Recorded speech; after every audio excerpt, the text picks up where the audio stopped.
Welcome to the Dirty Side of Leadership podcast with Ron and Kristin, where leadership meets entertainment. This podcast features stories with names and certain aspects that have been changed to keep submissions private. Enjoy the show.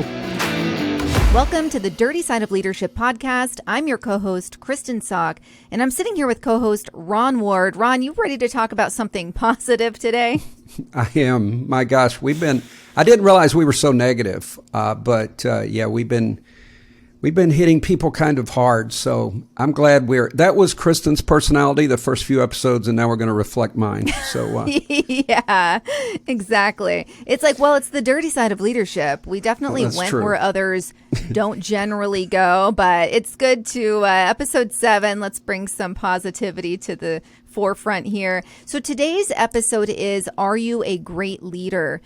It's an important topic because despite the negatives that everyone experiences in the workplace, almost everyone has been influenced by a leader in a positive way. We are going to discuss what leadership qualities great leaders possess and how to either enhance your existing leadership qualities or blow it up and rebuild based on proven techniques. Now, I want to ask you a question, Ron, because I wanted to not to go negative already, but I wanted to really understand different leadership styles on a wide spectrum. So let's talk about a few famous dictators. We have Hitler, Stalin, Mussolini, Tojo of Japan. When you go and you research their leadership qualities, on the surface level, they are what seem to be positive. What went wrong? Yeah. Well, number one, I'm not sure anyone is equipped to handle full power, without getting polluted. And I think that's probably what happens. Things start off small and then you begin to just get so arrogant and everyone is saying what you want to hear.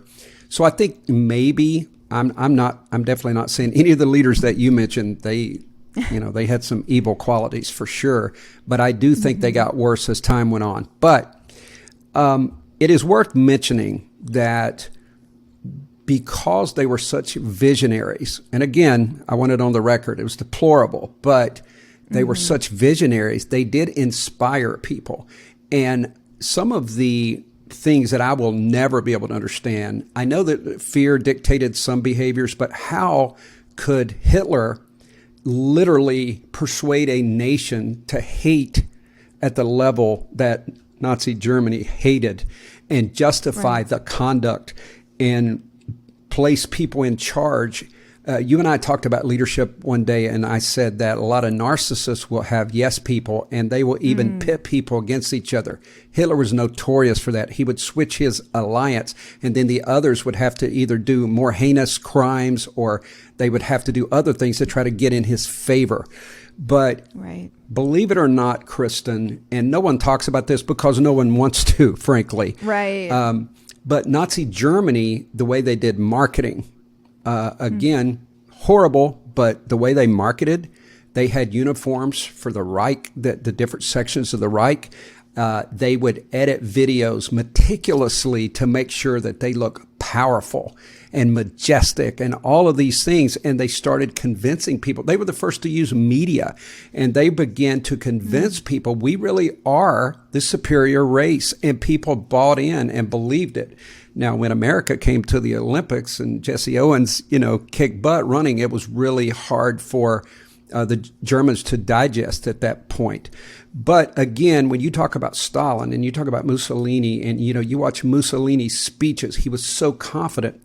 There's something about that being a visionary and understanding marketing that they were able to persuade all these people. And I think for us to be careful with where we tread, we need to study these people. And we also need to understand that all of these communist dictators killed millions of people. And some of them was even family members, brother-in-laws, they would kill. So I that's a side note, but I think we got to be very careful when we start idolizing socialism / communism and fascism. Absolutely. It's very important. And when you were speaking about the marketing aspect of it, I thought of present day North Korea, because if you literally go on YouTube and you watch North Korea and then there are soldiers marching, talk about meticulous. It is like watching really a beautiful art form in front of you. But I just imagine, I like to joke around, imagine one person falls out of line, that they're going to hang them in the public square. Yeah. That's unfortunately what this type of leader does. But it is all about the show and the appearance and the persuasion and that power. And it is very important that we do study what these leaders have done in the past, and then identify that in current and present day and in the future. Media changed the world. You could go back to 1960 when Kennedy and Nixon debated. And there are people to this day who say that Nixon won the debate on the radio, but Kennedy allowed them to apply makeup. Nixon had the sweat on his brow. He looked pale. He'd been sick. He'd been in the hospital, if I remember correctly. So the first televised debate, people believe, handed Kennedy a win. And when you mention North Korea, again, they're mimicking what we saw in Nazi Germany. Right. It's the same type thing. But people are voyeurs. You and I have talked about this. You're a major social media influencer. And Kristin, you can put the best quote in the world, but if you don't have your picture or a good picture with it, you're not going to get as many likes. It's just the way we are. So media changed the world, and we are bought in hook, line, and sinker. We are visual beings, that is for sure. Are. Well, speaking of social media, so I polled my Instagram followers on what they feel is the most important leadership quality. And the top 5 results were honesty, a good listener, a strong communicator, they have integrity, and this one threw me a bit, godliness. And also I have to mention one infant said, someone with a big dong. So, yeah, that's an infant response. Did you almost spit your coffee out? Oh my God, I almost. Well, it could have been the fact that I went from godliness to someone with a big dong. Yeah, that was not intentional, but that literally is how I wrote it out here. But I think, let's just say this person, I call him an infant. I love saying that. But let's just say he's referring to BDE. I want to ask you, do you know what BDE is? You don't have to fully go there if you do.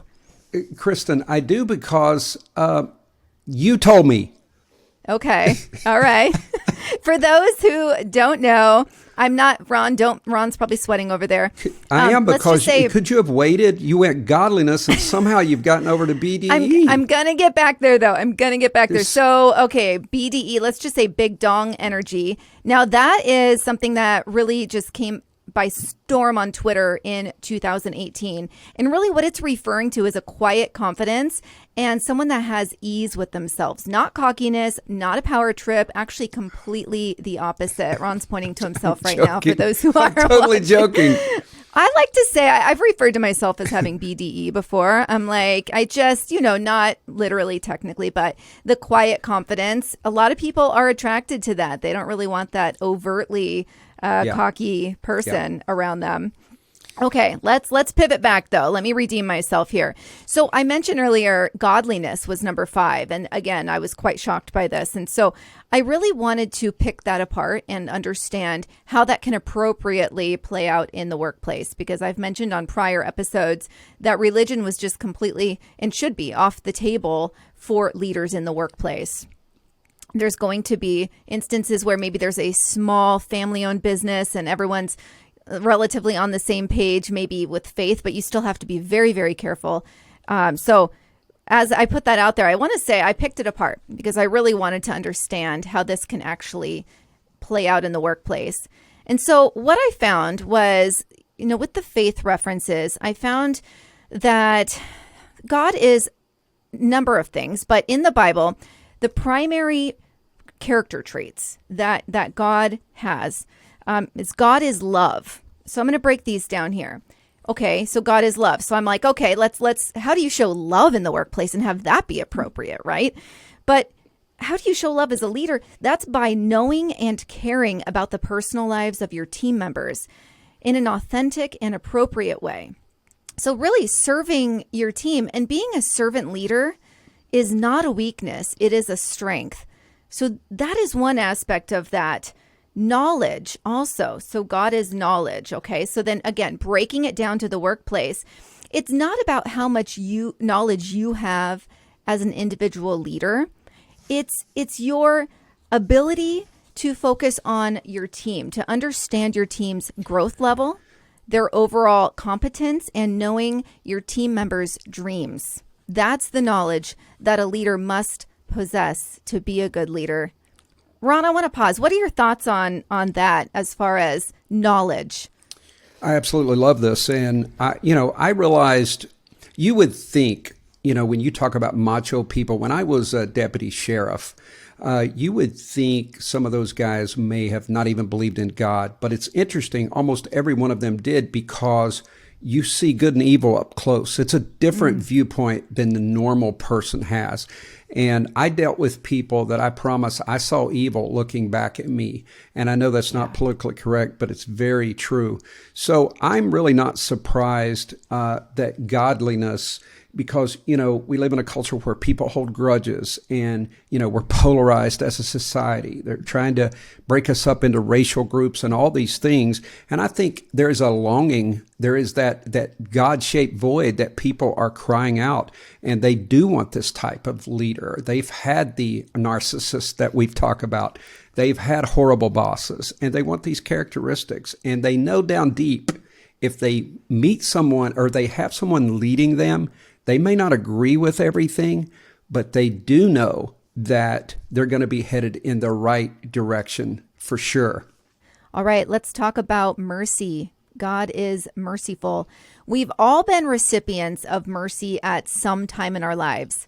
When leaders show mercy, they are demonstrating that people's lives are valuable. Now, we've probably all had a leader who was unable to show mercy, even in a very benign situation. And those leaders need to examine their hearts. We have the power as leaders to influence others' lives. Leaders have the power to show mercy. Leaders have a responsibility to reflect on the mercy they have been shown. And leaders are given the power, whether they're deserving or not. We've all had the not deserving leaders, but they have the power nonetheless, and the opportunity to demonstrate that all persons, regardless of race, abilities, or anything that they've done in their past, that they have value. Wow, that one's pretty powerful. It is. Yeah, again, you just cannot go wrong with those characteristics, right? And showing mercy. And, we always said, Kristin, we may have sounded tough, and we said, I think your statement is coach up or coach out, something like that. But when we say that, we're looking at what's beneficial to the overall team.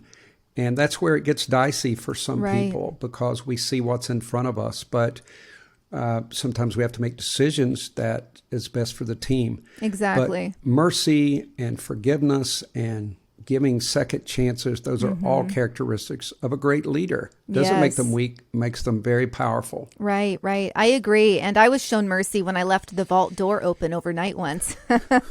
I will say, people don't think there's not just like money just hanging out everywhere, right? Like vaults have like 3 different doors you have to go through. They're all combination, lock, yada, yada. But I did leave the largest door wide open, and had never done that. I mean, I was in banking a long time at that specific location. I had been the manager for 6 years and never made a mistake like that. And I was shown mercy. What? Kristin bought a Maserati a week after that. Yeah, I'm not saying anything happened. Now, there is a difference when the vault door is left open and then you have a discrepancy. Now, that's that. I would not have been shown mercy in that situation. But we're talking a door. Nothing happened, thankfully, but still not a good look. But I was shown mercy because they were able to look at the big picture. And really, I think it's important. You look at somebody and they say they've made a large mistake, but you look at the impact and you say, really, what is their track record? If the track record, if this is just completely an anomaly, you need to take that into account. I don't believe in just terminating somebody if they've made one relatively low impact mistake. But some people, they rule with an iron fist, and there just isn't any gray, which to me, I think that they're small-minded when there isn't a gray area. But what are your thoughts on that, Ron? No, totally agree. I tell everyone in my leadership training, I always say isolated incident versus pattern. Yes. That's what you got to determine. Yes. It was an isolated incident. Exactly. I love that. The last one here is God is just. A just leader is fair and honest to protect those they love. Leaders can at times be hated for decisions or changes that we make. It can be hurtful when people oppose our leadership decisions, but if we're doing so in a just manner, we live with those and understand that it's come from the right place. So quite eye-opening for me. I didn't think I'd be going into the Bible to find leadership, leadership feedback for the podcast, but because I had an overwhelmingly religious response to my survey, I had to go in that direction and see what they were talking about and how that could appropriately play out in the workplace. You know something, Kristin, just to throw one other thing in, most of the original motivational speakers, going even to John Maxwell, it's biblically based leadership. John Maxwell has the book on the irrefutable laws of Christ. But going back to the early days, you can go back to the very beginning, it was biblically based. And then it began to evolve into other ideas. But that is the origin. Yeah, makes sense then. Yeah. All right. So, Ron, I am curious. Okay, so I know that what we do when we are speaking and teaching and doing our corporate executive coaching, we are talking about things that inspire us and different leadership qualities. I would love really for you to dive into that and share with others. What is your primary focus to teach when you have these opportunities? Yeah, I think it's so cool. Number one is I love, and I mentioned this before, to have two blank dry erase boards and have the audience name a word of a poor leader and a word of a positive leader. Now, some of the words that I'm going to share are actually deep in research. They're evidence-based, and they came from other leaders. And, of course, they correspond with what staff want in leadership. Mm-hmm. But it's very interesting to me that I can put those two dry erase boards, and you could literally teach from it because people know what they want. Yes. They know what they want in a Amen. leader. So, you always have integrity. And there's going to be a chapter in my second book called The Truth About Truth. And integrity is not as easy. We love to say it. It sounds great, but it's very difficult to attain, especially when you only have a certain view of a situation or you're not permitted to, convey the entire story. So it's complicated, but we do talk about integrity, vision. They inspire people. They're adaptable. And I think leadership was tested under this COVID pandemic more than I'd ever seen. And I started calling some executives, and it turned into a therapy session because they'd been through so much, they were hurting. But I also saw greatness. I saw all these leaders come up with new plans, and they came up with these hybrid work environments. And it was just so cool to watch those leaders. They were adaptable, and they kept the agency going. Decisive, team builder, invests in personal growth. And I think that corresponds a lot with what you said about the servant leaders. They invest in people. They want to know about people. They listen. They motivate. They utilize strengths. One of the things that I've mentioned so many times, you got to understand staff personalities and understand how to motivate each individual on the team if at all possible. They protect staff's workload. You never hear that much, but they see when a staff member is getting burned out and they protect them. They will step in. I've seen leaders take on very ancillary projects or, frontline projects just to give someone a break. And I think that's really cool as long as that's temporary. They admit when they're wrong. I always say they, take the blame, share the credit. They're compassionate. They share praise, create a positive culture, cover blind spots. I don't care how effective you are, you're going to have blind spots, and you got to have a team that helps you see those blind spots. They do provide corrective feedback and other repercussions up to termination. And this is big for me, and I have helped many leaders do this. In the 90s, it was more command and control. Here's the policy. You do this, this, this, and this. But in today's world, people need coaching, and they want coaches.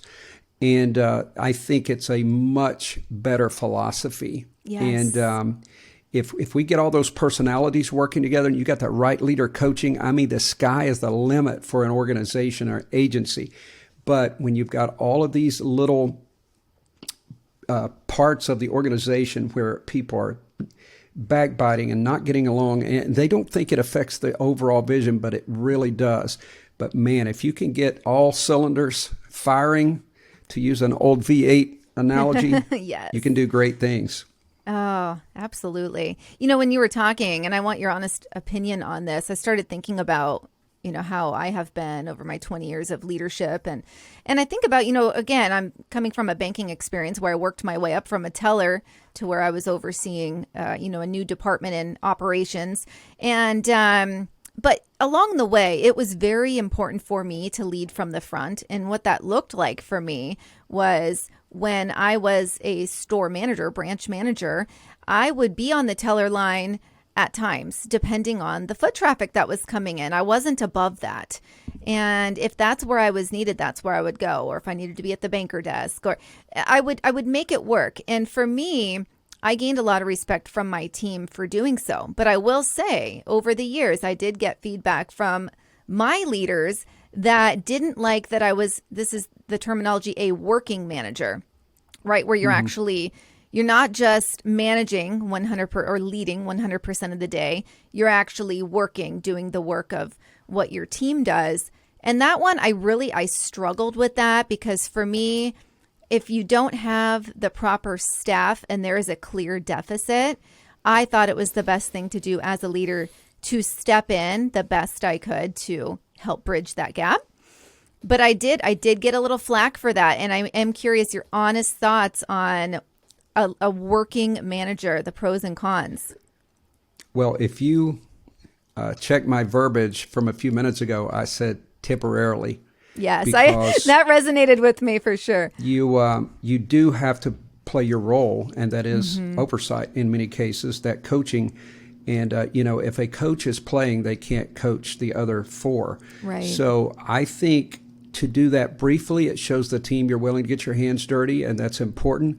But that cannot be the crutch that they go to all the time. So again, a lot of leadership is discretion. You use your discretion. You have to have enough intuitiveness to know when someone's just trying to use you as a crutch, or they really need help temporarily. So it's a judgment call, but I'm pretty sure you did the right thing, unless you were doing that all the time. Yeah, no, it was definitely, believe me, if I didn't have to, I wouldn't have. But especially towards the latter of my career, I'm like, no, I'm good. I think I've earned not being in a teller window. But again, the majority of it was like, if there was a gap, I'm going to fill it. But you're right. I think what can happen is there can be blurred lines between, if you're working shoulder to shoulder with your team, 90% of the time, you're one of them. You're not leading them. It can feel that way for your team. And so I do think it is a fine line. And so thank you for the honest feedback on that, because that is something that I thought of when you said temporarily. And that's why I went there, because I was like, I might have done it a little more than temporarily. Looking back, I'm able to say that.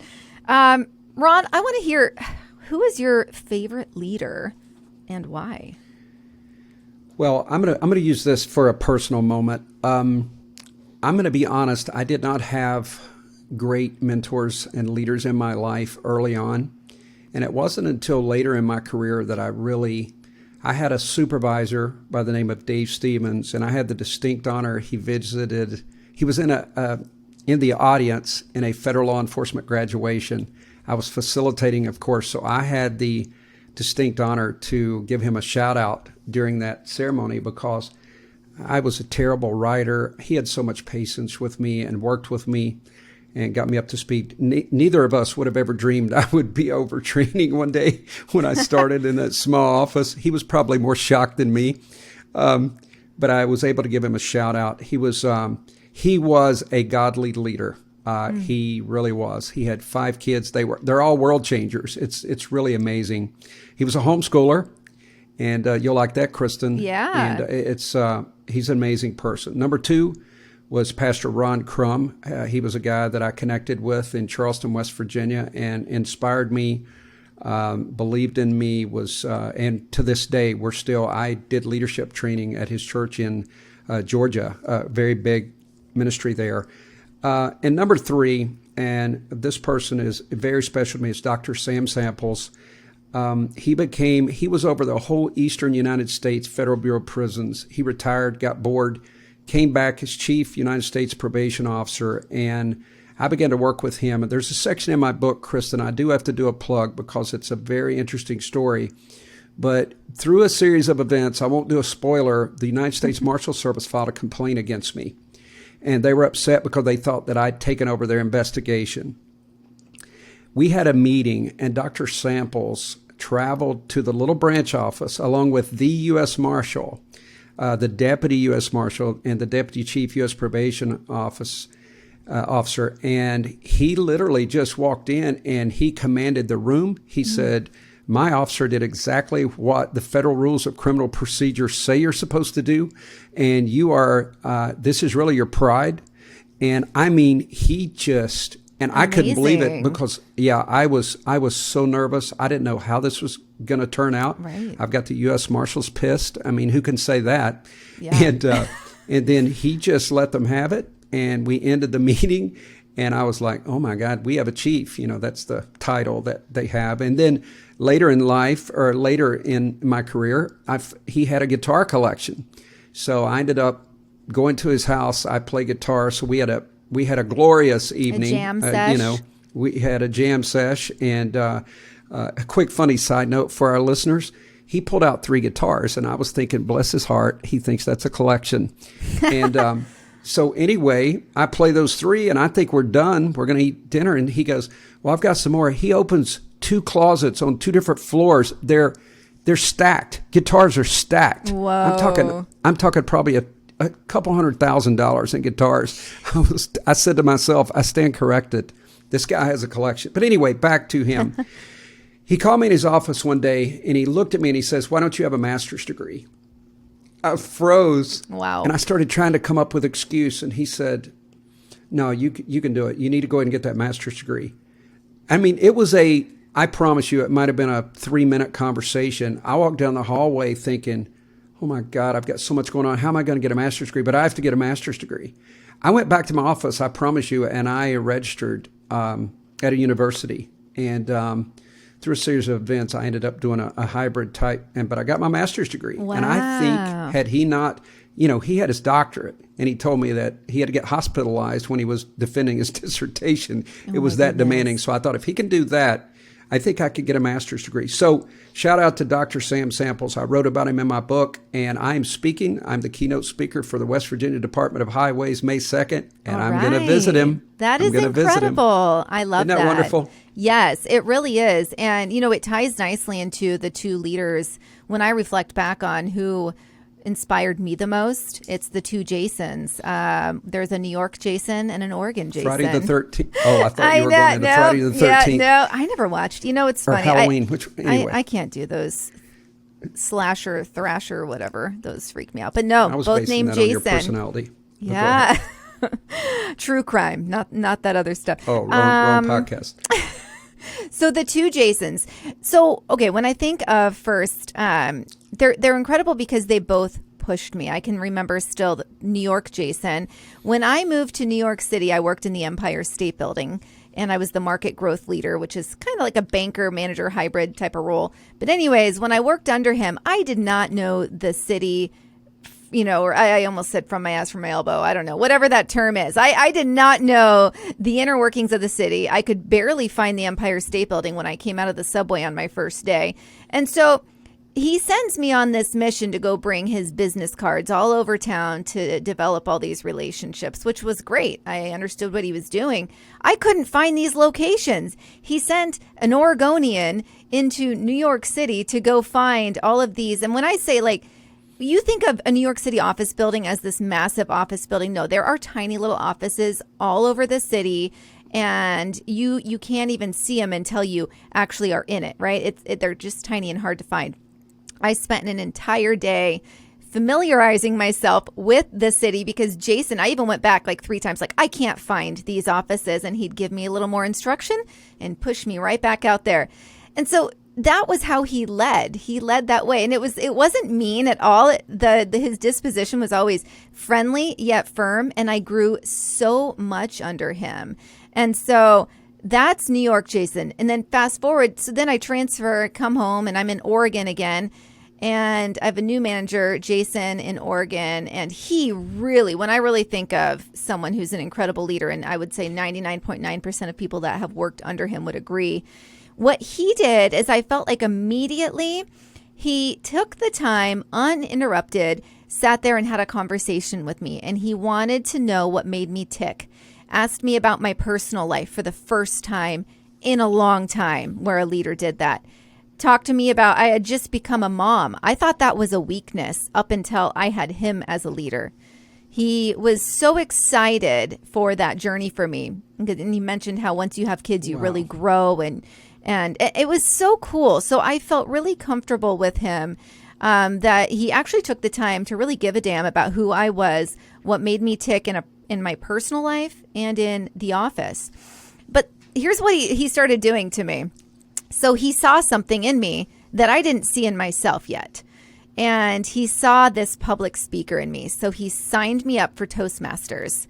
And so, and I was so pissed. I'm like, are you serious? Like, that was not, I kind of used to have like the too cool for school, like, but deep down it was just insecurity, right? I was like, oh no, that's not my jam. But it was because I was terrified. And so he signed me up for Toastmasters. I did that and learned so much. It was an incredible experience. I eventually had my entire team signed up and we were all doing that after hours together. That was so cool. The other thing that Jason, he empowered me and pushed me out of my comfort zone regularly, but it was in such a way that you knew his intentions were pure. It wasn't a power tripper. It wasn't that dictator mentality. You're going to do it because I can tell you to do it because I'm your leader, right? It was because he saw something in me. I flourished so much under him. And it was I only worked under him for 1 year. And my leadership strengths grew exponentially. So I still, to this day, I just think I've had many great leaders, but he just really did a lot for me. So thank you, Jason M., if you're listening. That's awesome. Pretty cool. Good job, Jason. Both Jasons, but... Yeah, both Jasons. But yeah, the one here in Oregon, definitely like your quintessential, everyone loves them type of guy. Yeah. So, Ron, I think you're going to break down 3 ways that leaders can impact us. Yeah. Because we talk so much about leadership behavior, I want to look categorically at leadership. Mm-hmm. And sometimes we don't think about this, and we forget with some of the things that make our lives easier day to day. But first, you have visionaries, and these people you may never meet, but they see beyond the norm. They're extraordinary. They see things that, especially if you go into the Industrial Revolution, all the way up to the tech craze, you had visionaries. And I always brush up on this. I think it's so important that we know history. Like, you've got people like Henry Ford. Now, Henry Ford, and I'm going to explain in a minute why you got to take, the wheat with the tare, as the Bible says, the good with the bad. But Henry Ford came up with this amazing idea of the Model T. He made this durable, he had to go through a lot of models, and he did not invent the automobile. He had seen, but he did invent the assembly line. And he was firing off vehicles faster than anyone. And of course, the Dodge brothers were former employees and associates and all that, and they became a competitor. But what happened with Henry Ford is he believed so strongly in the Model T, the black Model T, that he wasn't open to another color. He wasn't open to another design. So that's a story in and of itself, how the Dodge brothers pushed him outside of his comfort zone. And his son kind of had to take the company to another level. But a story that I love is Willis Carrier. And You may think you haven't heard that name, but you have if you're listening. If you've heard of Carrier refrigerators or Carrier air conditioning, but he saw a refrigerator and he said, I think I can cool a whole building. And of course, that seemed completely impossible. And we forget, imagine you're sitting in a hot building and you're an engineer and you look around and you say, I can cool this. Like, who does that? Right. So anyway, I read this one little quote. It had, he was like on a train. It's 1902 on a cold, foggy train platform in Pittsburgh, Pennsylvania. As he stared through the dense mist, Carrier recalled thinking, if I can saturate air and control its temperature at saturation, I can get air with any amount of moisture I want in it. I can do it, too, by drawing the air through a fine spray of water to create actual fog. This guy was sitting there thinking about that stuff in 1902. So I just think that's super cool. So you have visionaries, all these major inventions that we take for granted, from the automobile all the way up to this podcast right now. We forget that it took ingenuity. And these people, especially in the early 1900s, those guys, man, it was amazing what they did. So then the second category besides visionary is inspirational leaders. Now, these are the type, they don't just make your life better. They inspire you to be better, to do better. They challenge you to take on great things. You know, you can go back. We hear a lot about it, but Martin Luther King Jr., that I Have a Dream speech puts chills on me to this day. Right. Like he stepped up and delivered that in Washington, D.C. Winston Churchill, the city has been bombed by Nazi Germany, and he goes on the radio and says, on the seas and in the buildings and on the land, we will fight, and we will win. And the people believed it. They would gather around that radio every night and get that inspiration from him. And then you move to Vince Lombardi.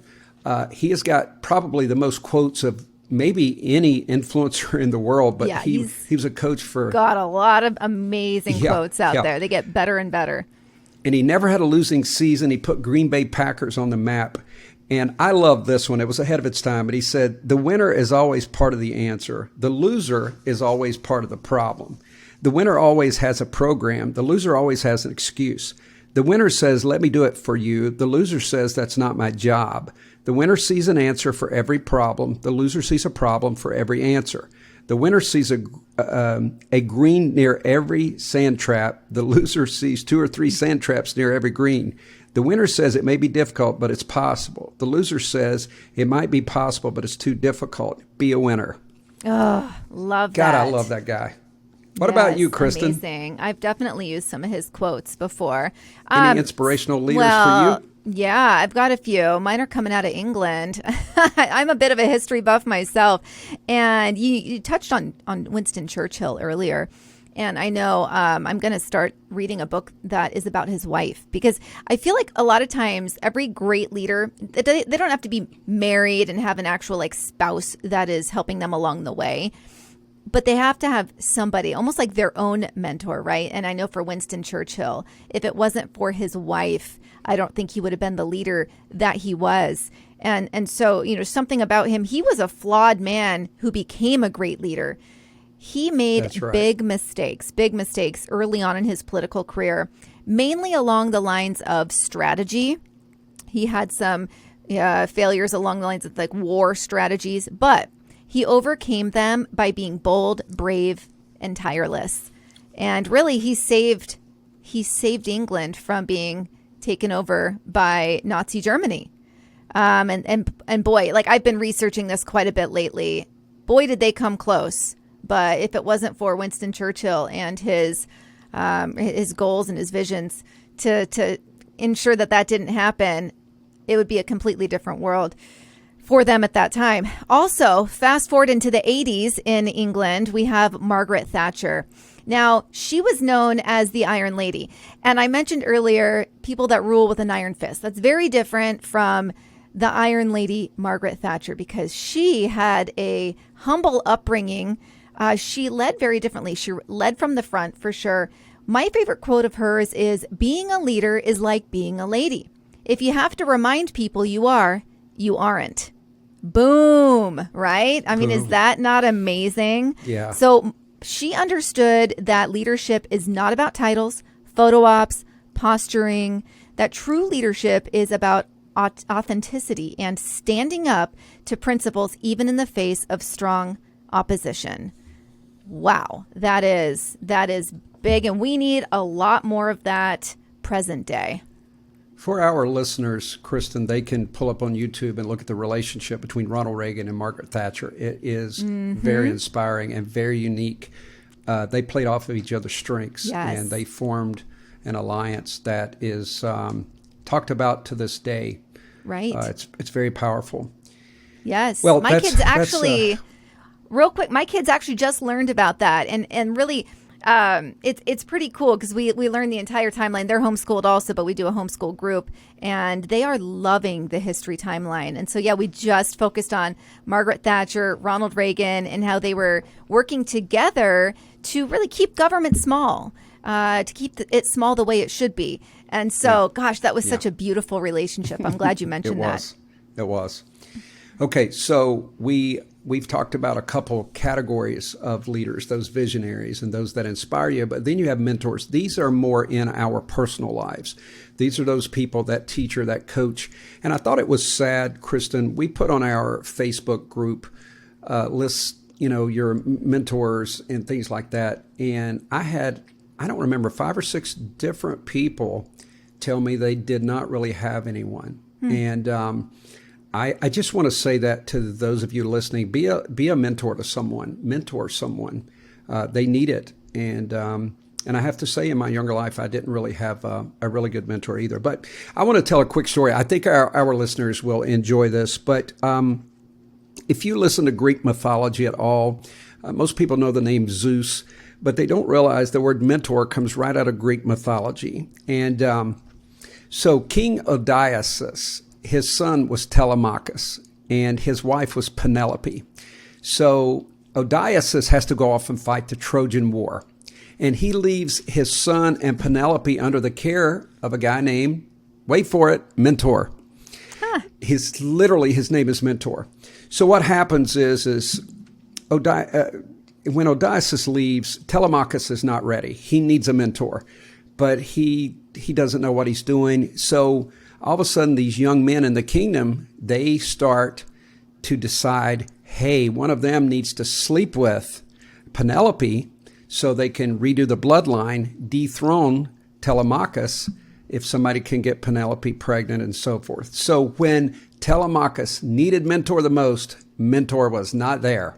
So ironically, we use the word mentor. He was terrible. He was pathetic. So Athena, if you study Greek mythology, the gods like to mingle among the men. So Athena actually takes on the form of Mentor, and she bails Telemachus out of this situation. So I think that's a very interesting story because we all know the word, but we don't know where it comes from.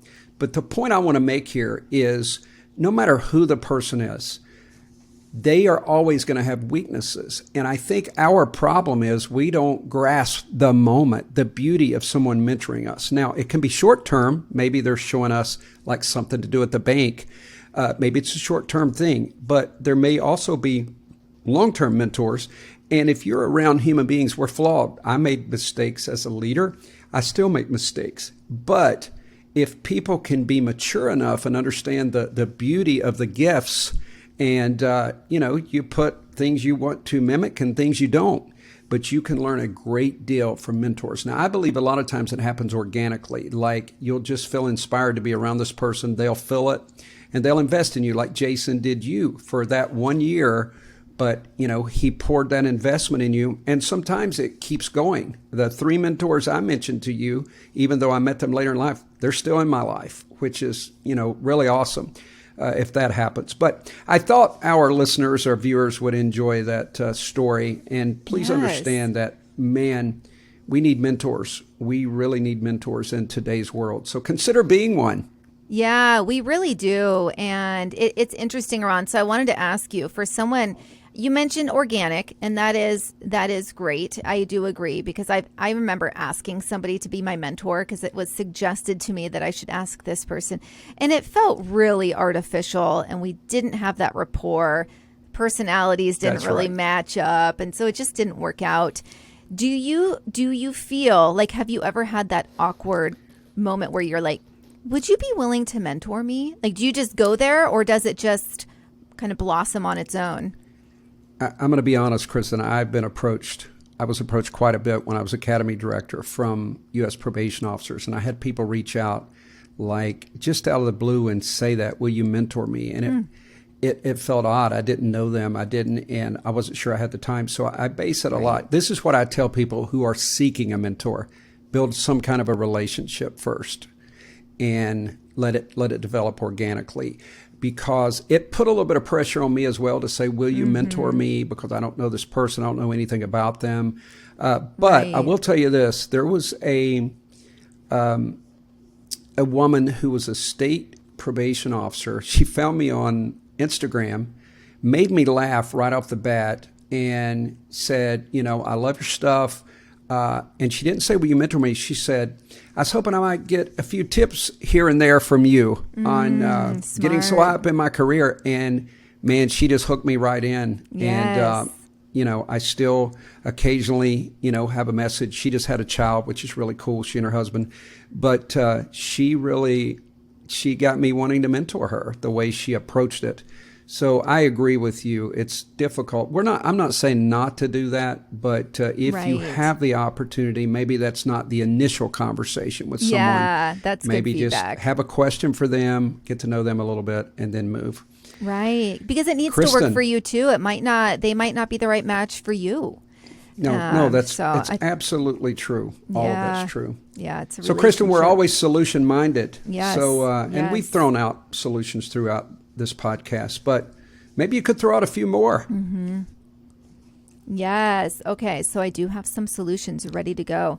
So this is important. You have to, like I talked about when I prepped for this podcast, I went in many directions and I was researching things that, I didn't think I'd be researching, right? And so that's the same for yourself. For self-growth, you need to be constantly reading something. And that doesn't mean it's not a race to who can read the most books the fastest, but at least have one that you're working on and you're working towards cover to cover, right? Watch different documentaries and just be watching. I always call them a smart, because sometimes I just need a stupid show. I'm sure you've been there, Ron. But be watching something that you are going to be gaining something from, right? There's a lot of documentaries and a lot of even just TED Talks that you can watch and learn from. And podcasts, wink, wink. If you haven't been listening to ours and sharing Kristin's it out. winking if you're listening. Yeah. Well, actually, I think I said it and I didn't actually do it. Okay, just did it. Get feedback from your team. If you're a leader and you're not asking for feedback regularly, you need to do that. And make sure that they feel comfortable giving you truthful, honest feedback. Really foster that environment of them feeling safe to actually give you that feedback. That's right. Work on your weaknesses. We all have weaknesses. I was vulnerable earlier and shared that, I was a working manager probably a little too often, right? And so that might have been a weakness of mine, and you have to identify that and then work on it. And that is okay. We should all be able to do that. An example, if you're unorganized, develop systems, right? That's something a lot of people struggle with. Stay relevant. I mean, look at Ron. He thinks he's Gen Z. Stay relevant. Listen, I have the best MySpace. Still on MySpace, Ron? My MySpace is the best around. So Kristin, part of the reason I started Tom is like your BFF. Yeah, exactly. My first friend. Because there's younger listeners have no idea when you said Tom. But part of my goal for this whole podcast is to help Kristin be relevant. Like I started this for her. And so I'll keep you up on the latest lingo and all that stuff, Kristin. Oh, my goodness. I really appreciate it. I mean, we did some of that new lingo with the BDE thing. Now I'm feeling a little bad about the placement of bringing that up right after godliness. Gosh, I'm going to kick myself when I wake up at midnight tonight. I'm going to be like, why did you do that?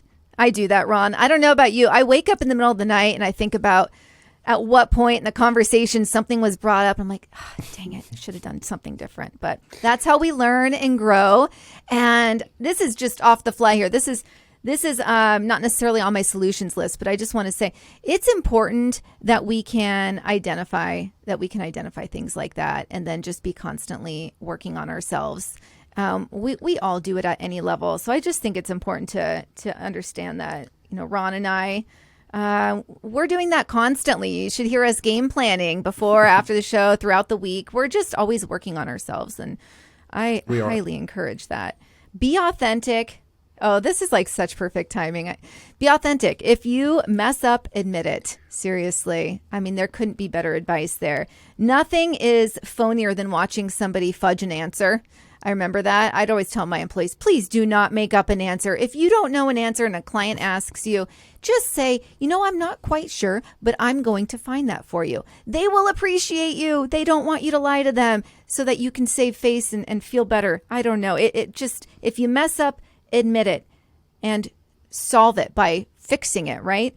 And then never stop learning. Oh my goodness. I mean, there's even like health reasons that's important. Alzheimer's prevention, all of that. Just be a learner.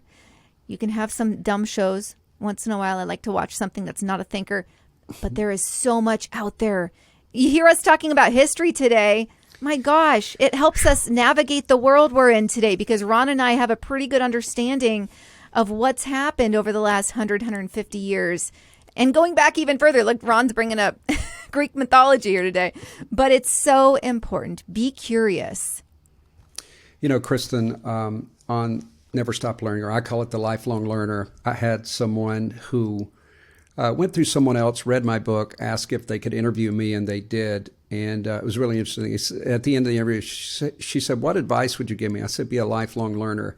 She waited and waited. I didn't say another word. She went, okay, I get it. So I always say, read, watch, listen, always be a lifelong learner. And the interesting part about living in today's world is, I used to tell my daughters, if I had Google, I'd be dangerous if I was your age and I had Google. Yes. But it's out there. The information's out there, whether it's YouTube, TED Talks, like you said. If you want to hunt for it, it's out there. Now, one of the reasons, we do a podcast, and it's a leadership podcast, but also entertaining, I hope, is we want to make that easy for you. I don't want you to have to go look up everything. That's right. That's why we research and come on here. But maybe we can spark something that you want to do a deep dive in, and really get into it. That's really cool. I tell everyone, you should know history. You should absolutely know history. Yes. And it will affect every part of your life if you have a good understanding of the mistakes, the glory, and all the things that happened in the past. It'll make you a better person, make you a better leader for sure. It will. Whew. It will. And you know what? You get cool points too. When you're in a group setting, a way to separate yourself from the pack is to know things that others may not know, likely don't know. So I think just for that alone, if you want to make yourself stand out amongst leaders, have these bits of information, this historical information in your back pocket, and plug it in when you need it. I got to tell you, that's a grand slam at the end, because you're right. And I used to entertain federal judges and entertain the criminal law committee, which is the chief federal judge, 12 chief federal judges on the criminal law committee. And I'm sitting there at the table, and I start discussing the Nuremberg trials with one of the chief federal judges. And I could even see my leaders like, wow, I didn't know Ron knew that, Yes. So you never know when that piece of information, and I did it because I enjoyed it. I wasn't trying to put on a show, but it was really good feeling to know that I could sit there and talk about these trials in Nazi Germany with a chief federal judge. And yes. I kind of brought a little bit to the table. Yes, so you're right. Absolutely. That can separate you from the pack. Be the thought leader. Be the historian. Yes. It'll pay off. I love it. All right, Absolutely. Kristin, I've got a question for you. Where can people find us? You catch on so quickly. I'm telling you. I know. Episode 7. I've got it down now. All right. If you haven't already, follow us. You can follow us anywhere you get your podcasts, primarily Apple and Spotify. We're also on YouTube if you want to watch and listen, and Rumble. If you want to interact with us on social media, we referenced the Facebook group earlier today. We are active on Facebook and have a Face Group book. And also we are on Instagram. So you can find us pretty much anywhere on the main social media tech giants. And we want to interact. As I talk to you guys about different feedback I get from my Instagram followers, Ron prompts people, and so do I on the Facebook group. It's important that we have this interaction and submissions from our listeners to really keep going and keep learning together. Hey, Kristin, I want to add that we are going to have some surprises. If you've survived this long in the podcast, we've got some surprises coming. We're going to move into some giveaways, and we're going to be making a joint announcement about the company, forward operations, and some things that Chris and I are working on a joint project. Yes. So we got some really cool stuff coming up in the months to come, and we will certainly let you know about that. But I think our Facebook group should, since they've been the most active, should get the first giveaway. Someone in that group, maybe Kristin, so. We'll talk about that. All right, everyone. Yes, for sure. Be the leader you're meant to be. We'll see you next week. The Dirty Side of Leadership podcast is brought to you by Forward Operations. If you'd like to book Ron or Kristin for speaking events, training, or executive coaching, visit forwardoperations.com. Be the leader you're meant to be.